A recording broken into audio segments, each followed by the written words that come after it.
दुर्दशा को देखते हुए मैंने ऐसा सोचा कि यहाँ से चलते हैं श्रीधाम वृंदावन की ओर। यह नारद जी महाराज कह रहे हैं। मन में विचार किया कि वृंदावन जाकर के शांति मिलेगी, और श्रीधाम वृंदावन आया तो यहाँ मैंने एक आश्चर्य देखा। आश्चर्य क्या देखा कि तत्राश्चर्यम मया दृष्ट श्रूयताम तन्मुनीश्वरा एका तु तरुणी तत्र निशयना खिन्नमानसा। तत्राश्चर्यम मया दृष्टम, मैंने एक आश्चर्य देखा। आश्चर्य में क्या देखा? एका तु तरुणी तत्र निशयना खिन्नमानसा, एक तरुणी बैठ करके खिन्न मना होकर के बैठी हुई थी, और उसके पास में दो वृद्ध अचेतन अवस्था में पड़े हुए थे, और सुंदर सुंदर कमल नयनी स्त्रियां उस तरुणी की सेवा में लगी हुई थी। तो पहले मैंने सोचा कि चल करके इनके कष्ट को देखते हैं। फिर मेरे मन में विचार आया कि यहां भी वही संसार का रोना धोना चल रहा है, तो यहां पर मेरा कोई काम नहीं। और ऐसा मन में विचार करके मैं चल दिया, तो पीछे से आवाज आई कि भो भो साधु क्षणम तिष्ठ मच्चितान्मपि नाशय दर्शनम तव लोकस्य सर्वथा धहरम परम। कि भो भो साधु क्षणम तिष्ठ, कि हे साधु आप रुक जाइए, एक क्षण के लिए रुकिए। मच्चित्तान्मपि नाशय, मेरी चिंता का नाश कर दीजिए। दर्शनम तव लोकस्य सर्वथा घहरम परम, क्योंकि मैंने सुना है कि संतों के दर्शन मात्र से पापों का नाश हो जाता है। तब नारद जी महाराज उस तरुणी देवी से पूछे, कासित्वम काविमौचेमा नार्यः का पद्मलोचना वद देवी सविस्तारम स्वस्य दुःखस्य कारणम। नारद जी महाराज क्या कह रहे हैं कि कासित्वम काविमौचेमा, यह दोनों वृद्ध कौन हैं? का नार्यः पद्मलोचना, और यह दो पद्म नयनी है, जो कमल नयनी स्त्रियां हैं, यह कौन है? वद देवी सविस्तारम स्वस्य दुःखस्य कारणम, हे देवी विस्तार पूर्वक अपने दुख का कारण बतलाओ। तब वह भक्ति महारानी जो कि तरुणी रूप में वहां पर वृंदावन में विराजमान है, वह कहती हैं, अहम भक्तिरिति ख्याता इमौ में तनयौ मतौ ज्ञान वैराग्य नामानौ काल योगे न जर्जरौ। अहम भक्तिरिति ख्याता, मैं भक्ति हूं। इमौ में तनयौ मतौ, और यह जो दो वृद्ध पड़े हुए हैं, यह मेरे पुत्र ज्ञान और वैराग्य हैं।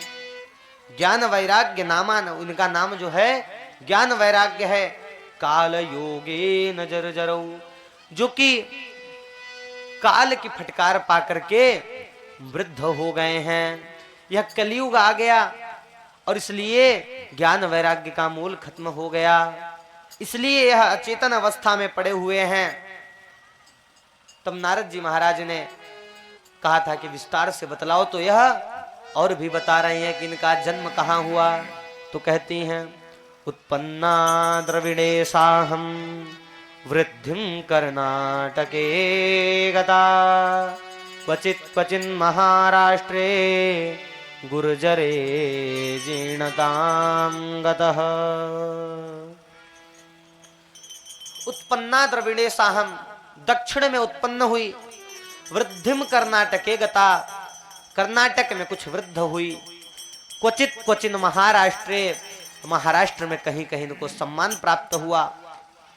गुर्जरे जीर्णताम गतः, परंतु गुजरात में जाकर के यह वृद्ध हो गई। जब यह गुजरात पहुंची तो यह वृद्ध हो गई, क्योंकि नरसिंह मेहता जी के बाद से जो है गुजरात की भूमि भक्तों के भक्तों को उपजाने लगी। उसके पहले नरसिंह मेहता जी के पहले गुजरात की भूमि भक्तों से वंचित थी। नरसिंह मेहता जी हुए, उसके बाद में वर्तमान की स्थिति ऐसी है गुजरात में कि यदि भगवा वेश धारण करके आप चले जाओ तो आपका कहीं अपमान नहीं होगा, अपितु तो सम्मान ही होगा। आपको भोजन इत्यादि की तो अव्यवस्था ही नहीं हो पाएगी, दुकान वाले स्वयं आपको खिला पिला देंगे बैठ जाओगे तो।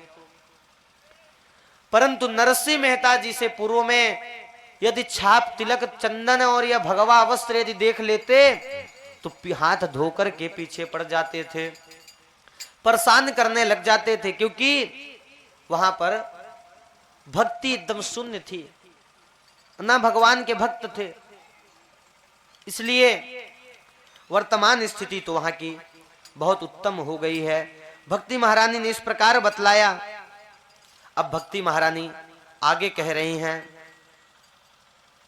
कि वृंदावन पुनः प्राप्यम नवीने वसुरूपिणी जाता हम युवती सम्यक प्रेष्ठ रूपा तु सांप्रतम।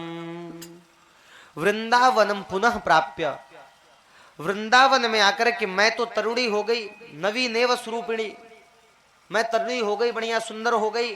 जाता हम युवती सम्यक प्रेष्ठ रूपा तु सांप्रतम, परंतु यहाँ यह जो ज्ञान वैराग्य है यह वृद्ध ही रह गए, इनका यहाँ पर सम्मान नहीं हुआ।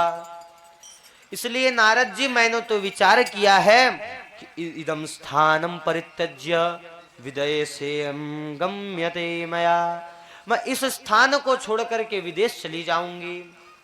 अब जब नारद जी महाराज ने सुना कि विदेश चली जाएंगे, अब वृंदावन में जब भक्ति ही नहीं रहेगी तो वृंदावन का तो महात्मा ही नष्ट हो जाएगा। अब आप विचार करो कि यहां से आप सोच करके जा रहे हो, विचार करके जाएंगे, बढ़िया ठाकुर जी के दर्शन हो, ठाकुर जी के चरणों का दर्शन होगा, और वहां पर जाओ तो ठाकुर जी ना मिले यदि आपको, तो क्या वृंदावन की महिमा रह जाएगी इससे? और आप वृंदावन जाओगे कब? जब भक्ति महारानी आपके हृदय में अवरुद्ध होंगी। तो जब भक्ति महारानी वृंदावन को छोड़ करके, भगवान के प्रेमियों के हृदय को छोड़ करके यदि विदेश चली गई तो भारत में तो भक्त ही नहीं उत्पन्न होंगे। नारद जी ने जब इस प्रकार से भक्ति महारानी के मुख से सुना कि यह चली जाएंगी, तो उन्होंने कहा कि हे देवी, वृंदावनस्य संयोगात् पुनस्तम तरुणी नवा धन्यम वृंदावनम तेना भक्तिर्निर्तत्य यत्र च। यह वृंदावन के संयोग से आप तरुणी हो गई, यह धन्य है श्री धाम वृंदावन, जो कि आप यहां पर आई और आप तरुणी हो गई। इस प्रकार से भक्ति महारानी से नारद जी महाराज वृंदावन के बारे में बतला रहे हैं। भजन से